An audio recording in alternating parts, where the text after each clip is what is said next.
Hello, everyone, and welcome back to another edition of Frugal Me Live, where we talk about all things about your money. I'm Josh, and I make videos on ways that you can save, make money, and all things related to your finances. I am so happy that you are joining us here tonight. And tonight we will be talking about saving, the importance of saving your money. And tonight we have Shine Solo from Shine Solo Money Topics. And today Shine is going to just talk about the different ways that he can save, the importance of saving, and also the significance as well.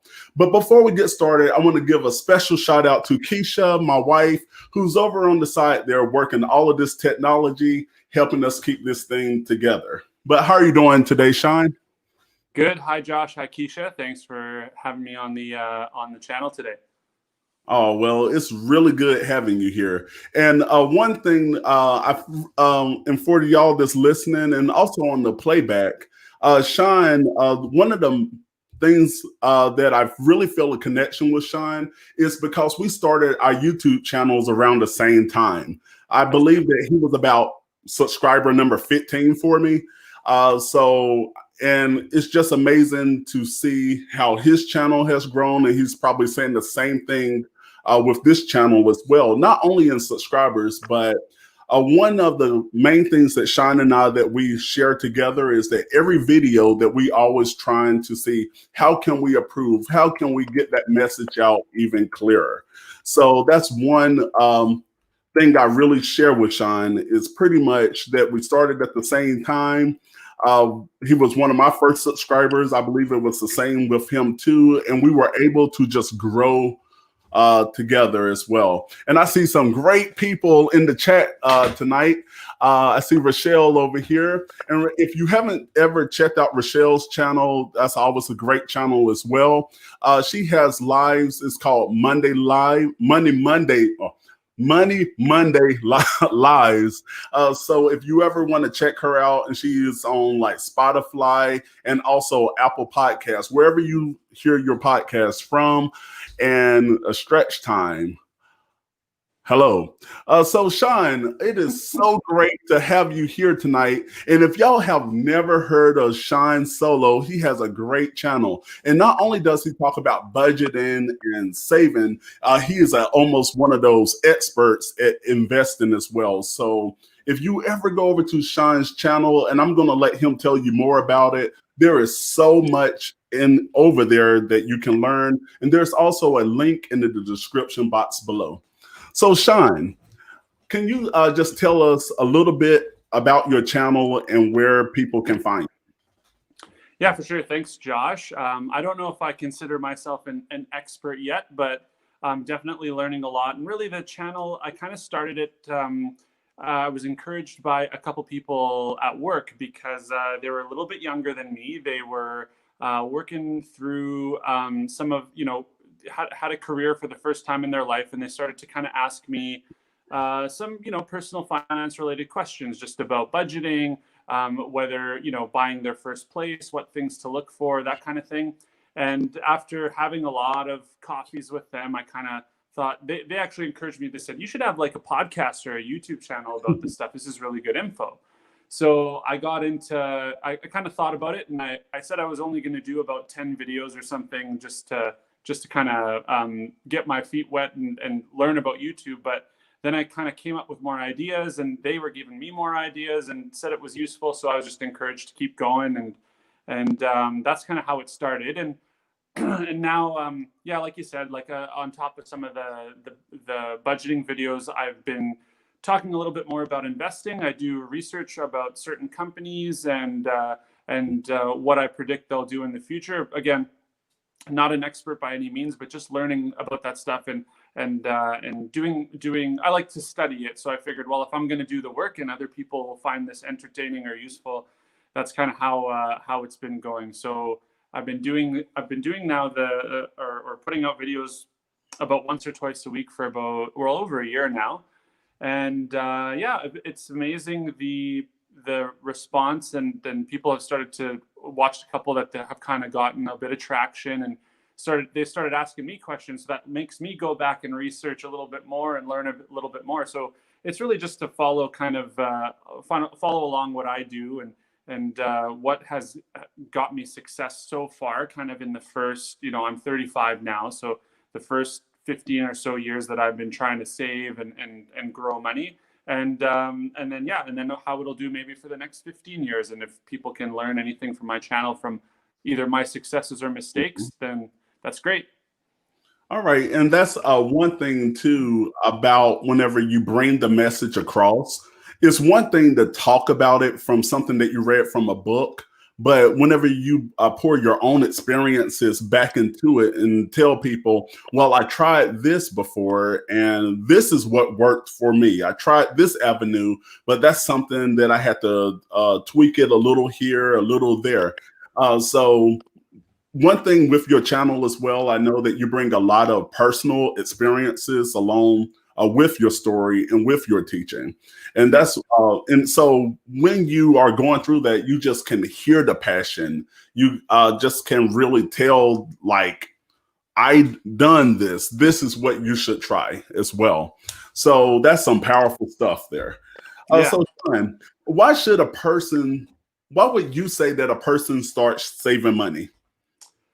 Oh man, there are so many reasons, but I'll give you kind of my top one. So the first thing I would say is the key to when if you're able to save and obviously cover your basics and your needs first. One really good thing to do, and the reason that I save is to invest, and the reason is not because, and I know I talked about individual companies and stocks, but even for like the average person, just to invest in something that's a little bit better than your savings account. And what that does is really secures your future.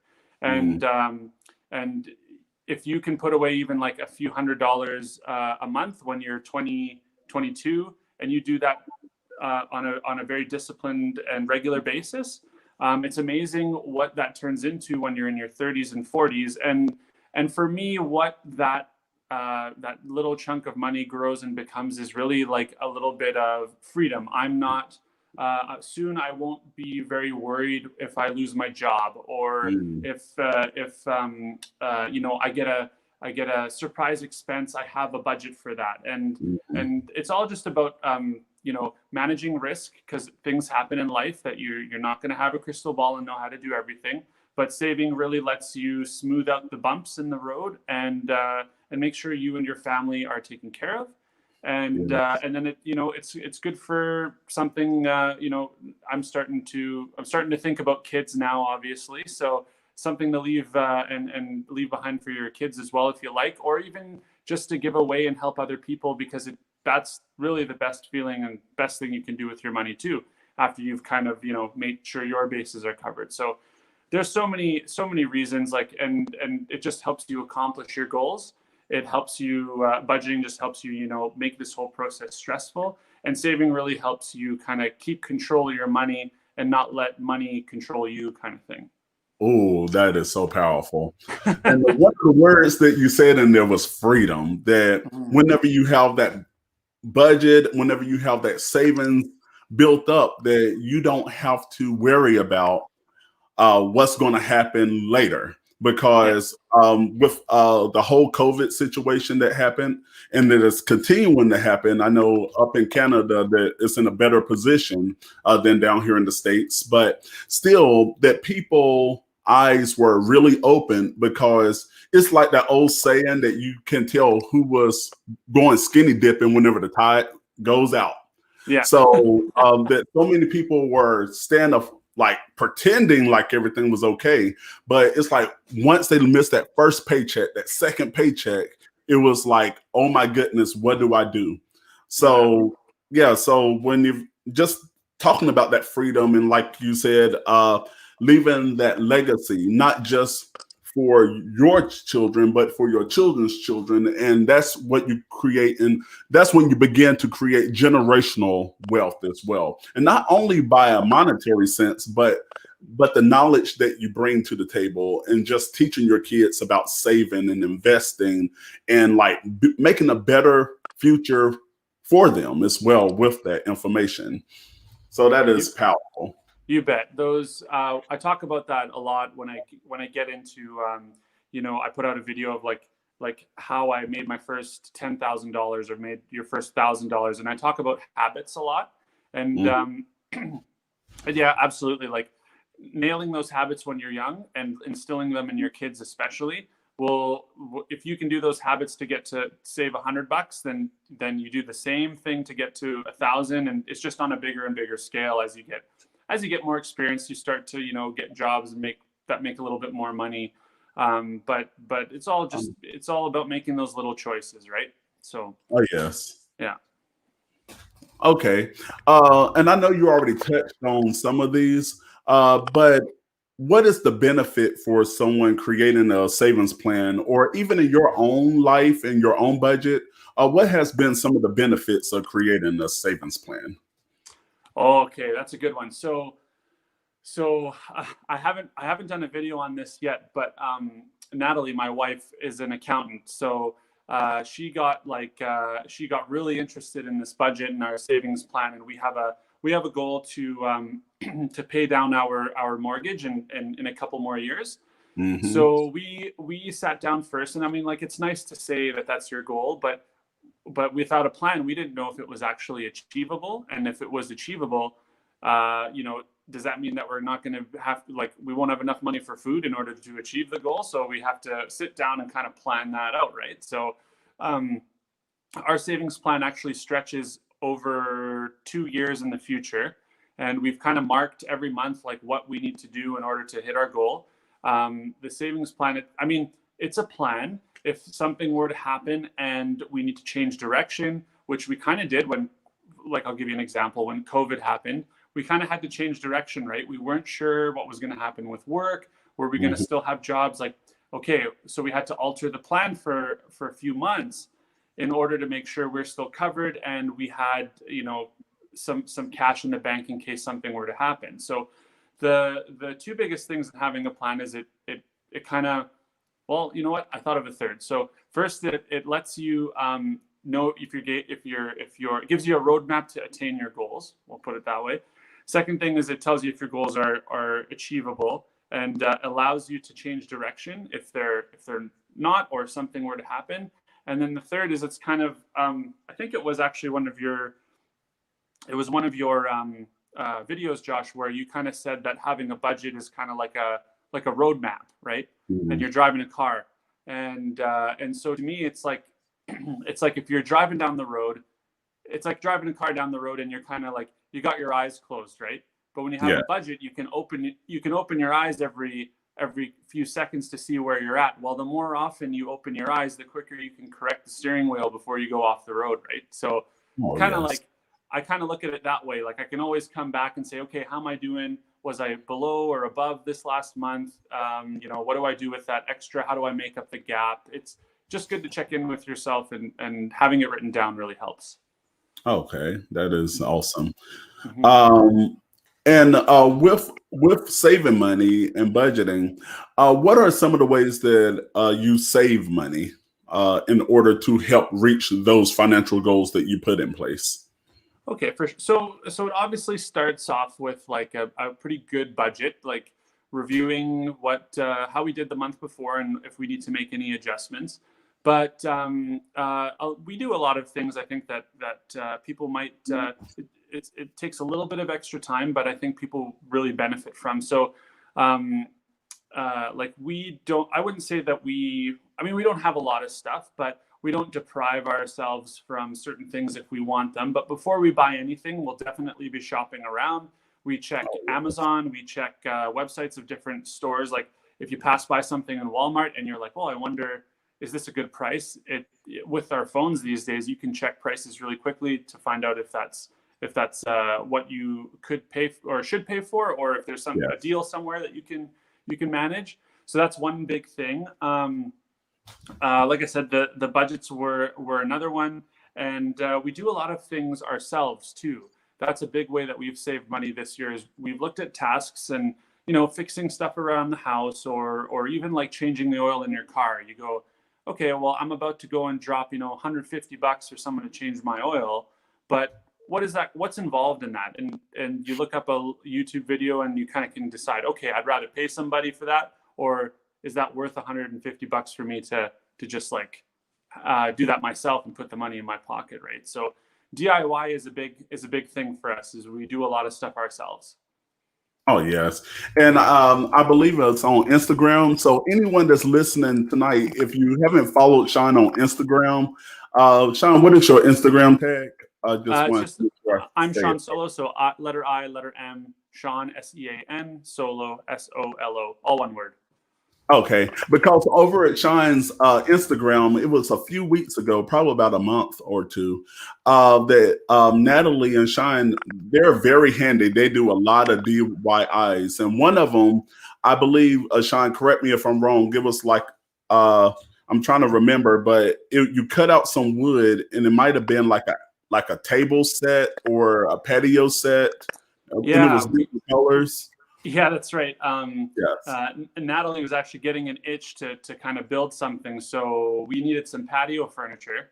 And this is a funny story, actually.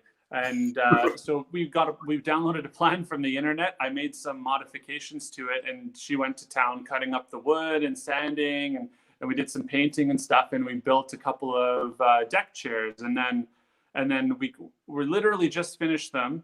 And we kind of, the paint dried, we're sitting on them and enjoying them. And she goes, I wonder if anybody would pay money for these, like on Craigslist or something. And we were kind of kidding around. But by the end of the day, she had posted them. And then a couple of days later, someone actually came and bought them. So we went on to build, I think, 13 or 14 more chairs and sell them, like during the first few months of COVID there, before, she kind of was getting a little further along in her pregnancy, and we needed to close the shop. We'll put it that way.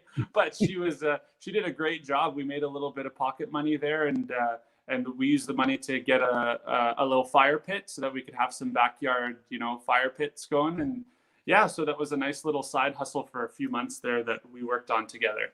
Yeah. Oh, and that's too like another way that you can save money because whenever I saw it show up on my Instagram feed at first, I was like, there's no way in the world that he made that. But then I kept looking at the pictures, and you saw Natalie there shellacking or painting and like cutting wood. I believe that you were on the saw and just cutting away, and I was like, honestly, with that patio furniture set, you were able to save, even if you did keep it at home. That's something that people would go out and spend hundreds of dollars on. And it cost us about, and these are Canadian bucks, but it cost us about like $45 in material per chair that you'd probably, if you bought a chair in that style at the store, was an easy like $150 to $200 per chair. So obviously it takes your time, but if you enjoy what you're doing and you're learning something and you're having fun, then why not save a little bit of money? So absolutely, because if Keisha asking me to, I built the room that I'm in right now, but if Keisha asking me to do a patio furniture, I would put out a piece of wood at the top and put 4 little legs on it and say, hope try not to fall on it. So I mean, like what you said, you really have to enjoy it, take your time, but also think about the money that you're saving at the same time by just doing your own DIYs. So like, even I know for those of you that's listening, even over his channel, that you will find some DIYs thrown in, especially on Instagram. So Sean, in saving money, what are some of the expenses that you were able to cut out of your budget? I'm paraphrasing there. Okay, yeah. So some of the things that we've cut, we have really kind of, we've questioned the whole idea of having a second car. So we're 2 people in the house. We commute to and from work, but with a little bit of planning, we've actually been able to get away, instead of each of us having our own vehicle, with just having one car, which is really cut down on our expenses that way. That's a huge expense, is transportation. I'm not going to lie, once in a while we run into a little bit of, we have to do rock, paper, scissors on who's going to get the vehicle that day. But it's amazing how seldom we run into a problem where we both need one, which makes you kind of think, if we had a second car, it would probably sit in the driveway for 28 days out of the month and only be used for 2 kind of thing. So, and that's, that's just us, because that's what our lifestyle is like. It may not be for everybody, but that was one way that we're really able to save money, is just by having one vehicle. And those things, anyone who owns a car knows, like they just cost you money, right? Anything to maintain them or fix them. And so to just have one, I think, is a big expense that we're avoiding. The other thing we do is we always are reading the fine print to make sure we aren't paying any unnecessary fees on anything. So whether it's going to the bank and, talking to your financial planner, if there's ways to avoid the fees there, that becomes, there's a big savings over the year for avoiding fees there. We always review our subscriptions every couple of months to see if, are we using all these things, or are they just going to be like, is it just draining our bank account, right? Yes. It's so easy these days. Everything is just a subscription. So it's easy to sign up for a couple bucks a month or a week, and then it kind of goes away on you and you forget. I was trying to think of some others, but those are kind of the main ones that come to mind that we've done recently. So those are some major expenses. The other thing too is my wife and I we enjoy eating out. And anyone who does a budgeting channels knows that can become a really big expense. So that is one thing we kind of clamp down on. If we're trying to save up for something that month, we make sure we clamp down on that, and go out maybe once a week or once every 2 weeks instead of 2 or 3 times a week like we maybe normally would. And that's one thing that I'm wrestling with right now. That Keisha and we cut out our third car years ago, because I always grew up in a house where you need a spare car. Mm-hmm. And I found out from reading the comments on my channel that most people are like, spare car? Like, what's that? And I'm like, you're always supposed to have a spare car. But the fact that even right now that Keisha and I, that we work at the same place. So I was asking her recently, I was like, do we really need 2 cars? Where like we literally I call it carpool Fridays. Mm-hmm. Because she would take the girls to school or I would pick them up. But she was in school full time. But now she's already at the end of that process now. So I was like, do we really need 2 cars? So that's something even now that we're battling with. Because even thinking about the insurance that you're saving, the gas, whenever that little orange light that everybody hate pop on, then you're like, oh Lord, what's wrong with the car now?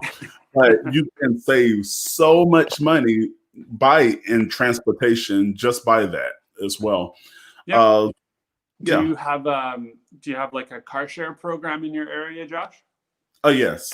Yeah. See, and that's another thing you can, like, we find we utilize if we get stuck and someone needs another car, like that's another option now that maybe didn't exist before. But I'm with you. Like, I grew up in a house where there was always at least 2 cars, and when I bought mine when I was in university, that was the 3rd car, and so everybody had their own, and that's something I guess maybe more that I got used to just from my parents and their generation. But I think now us younger folks we're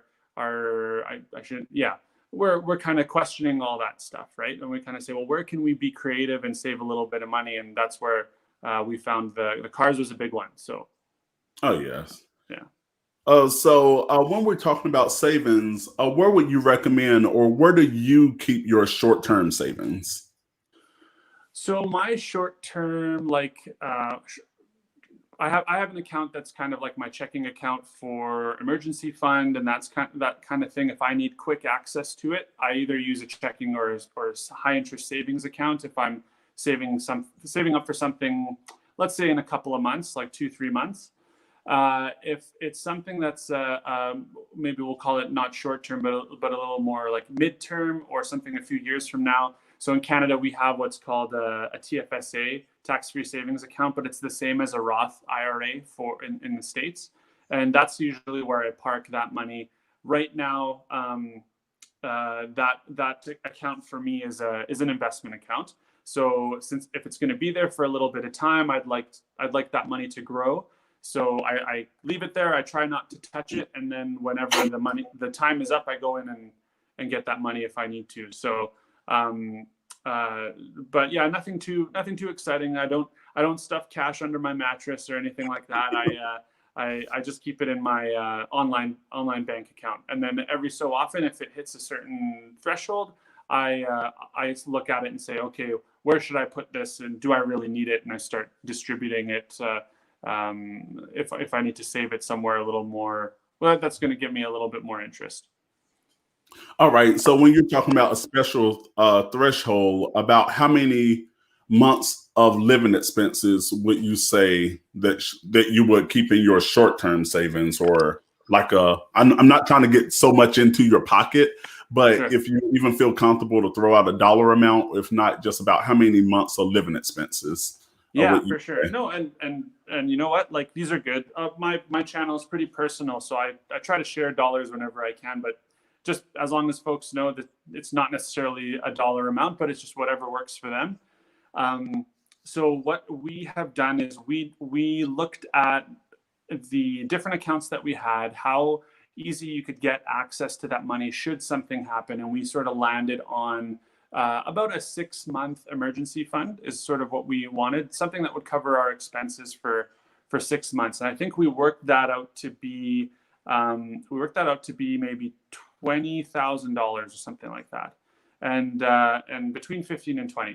And so we worked to build that up over actually took us about a year or so to build that up slowly. And then we actually had to go back, and this is where I was saying earlier, we had to adjust that at the start of COVID in March, because we were looking at things going, well, we're not sure. We don't know how long COVID's going to be. Is it going to be, especially a month into it, right, Josh? Like, people were like, well, how long is this going on, right? So Yeah. we didn't know if we need to cover ourselves for 6 months or 8. So we actually beefed it up even more. We got any money that we were still getting in from work. After we covered our expenses, we beefed up our emergency fund, and then after we got a little bit of comfort and some certainty, we went back in and managed all that afterwards. So that's when we were talking about that plan. Like, it's good to have the plan, but you need to give yourself that flexibility to change the plan if something changes, right? Oh, absolutely, because life is forever changing, You bet. from one day to the other.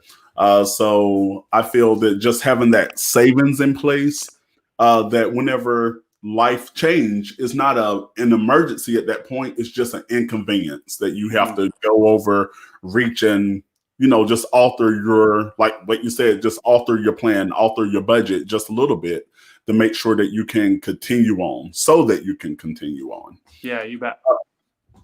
Yeah. So you have a lot of people out there. When I say a lot, I'm not talking about the majority, but you do have people out there who feel that if they're saving their money, that they can't possibly enjoy their life as well. So can you really save money and still enjoy life? I would almost say, for me, saving money allows me to enjoy life, right? Yes.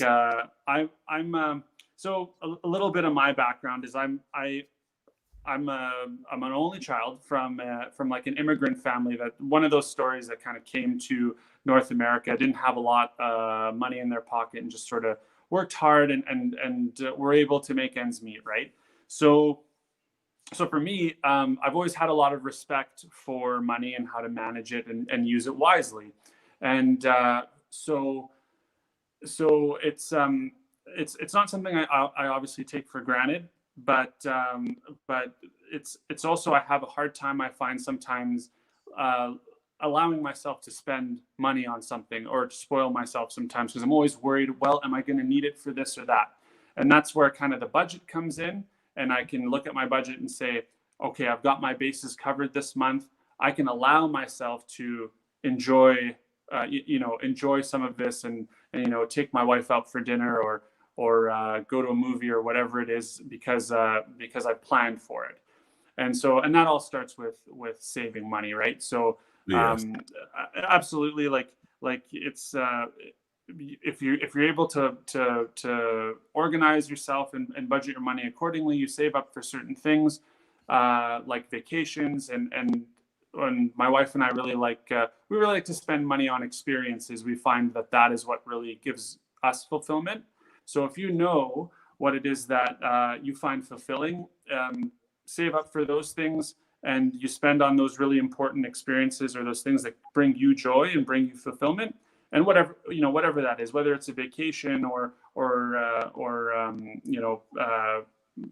don't know, getting but yeah, maybe even buying a something for someone else, right? Or a gift for your parents, or whatever it is, or spending money on your kids, whatever brings you that joy, save up for that, spend it on that, and it's worth whatever it is that it costs, right? So yeah. that's really the key to enjoying life through your money is knowing what it's bang for your buck, right? Knowing what it is that brings you fulfillment and spending your money on that. All right.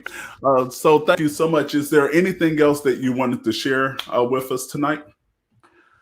You know what? I think we covered everything. I did want to say thanks to yourself, Josh and Keisha, for having me on. But also, Josh, you've helped me out on my channel when I saw things that you were doing, and I asked you, Josh, you tried this. How did this work? How did this work out for you? You were always really good about giving me advice, so I appreciate that. And so I wanted to say thank you here on the air, so that you.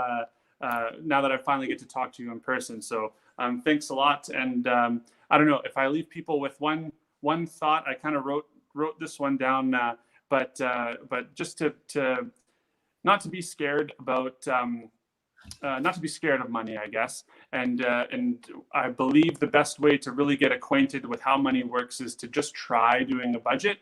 Doesn't mean, I know people get scared about budgets because they think that if they write it down, they're not going to hit it and it's a failure. And that's not true. It's just a go by to try and have a plan and see how well you can stick to it. But the truth is that everybody out there is trying to pull your money out of your pocket. So it's on us to try and protect it and to spend it on the things that we find fulfilling and where we think it should go and who it should go to. So but yeah, I wanted to thank both you guys and leave everybody with that thought. And yeah, that's all I had, Josh. Oh, well, thank you so much. And I just want to thank everyone that decided to come out tonight to watch it live, and also the people that's watching it also on the playback as well. And thank you so much, Shine, for just sharing with us tonight about budgeting and also saving, and even a smidget there of investing. So we're going to have to have you to come back in one night and just talk about investing as well, because if you have any investing questions out there, Shine, he really breaks it down to the point where you're like, okay, I get it now. Because one thing that I'm trying to get my words here together, but one thing, whenever I go to a channel and they start talking over your head and you just have to start listening, like what, then you find yourself Googling what they're talking about to try to figure out what they're talking about. Over at Shine's channel, you really don't get that. He will tell you what it is, then even continue to break it down as he's talking about it. So that's always a wonderful thing. And Shine's link is down in the description box. So just click over there, check them out. When you go over there, just give them some good feedback there. And thank you so much again for coming out. Next week, we're going to talk about the benefits of cooking at home. That's going to be with Tanya from My Fork in Life. And she's going to talk about cooking at home, sharing some of her favorite recipes and some of her favorite appliances in the kitchen as well. All right. So thank y'all so much again for coming out. Remember that being frugal is not about being cheap. It's about being resourceful. Have a great night. Thanks, guys. Thank you, Shine, so much